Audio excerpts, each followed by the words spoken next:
Бәрекелді. Содан, короче, әңгімеден әңгіме шығады, бір оқиға айта отырайын, балалар қызық болсын. Радимов бар ғой, Зенитте ойнаған легенда ғой, Ресей футбол. Сол айтады ғой, Монакода суперкубок ойнап жатыр, Манчестер Юнайтедке қарсы, мені 59-шы минутта шығарады.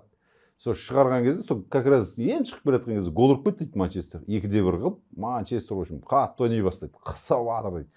Ё-моё, ана масқара. Мен уже карьерамды аяқтайын деп, уже шал болып жатқан кезім дейді. Өзі әрең жүгірді. Әрең жүгіріп жүрген кезім дейді. Сөйтіп шықтым дейді. Қарасам анау анаған пас береді, маған бүйтіп жатыр енді. Бүйтіп жүгіріп жатырмын, жауып жатырмын, қолдан келген бәрін істеп жатырмын. Біраз ұрып тастадым мен дейді.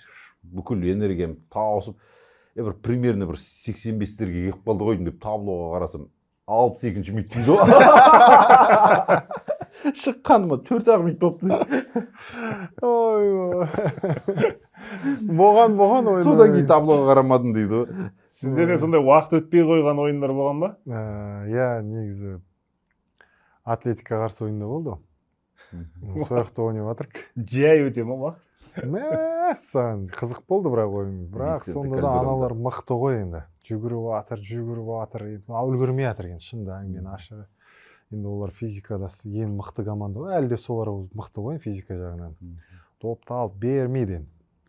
Берсе де оны жүгіріп қайтадан алып алады. Сонымен бір есімде бір қарадым бір шамасымен бір 60-шы минута ма 70-шы минуталар сонда кезде өзім ойлап жүрмін ғой. Сөйтсем кәдімгідей әлі бірінші тайм ғой мысалы.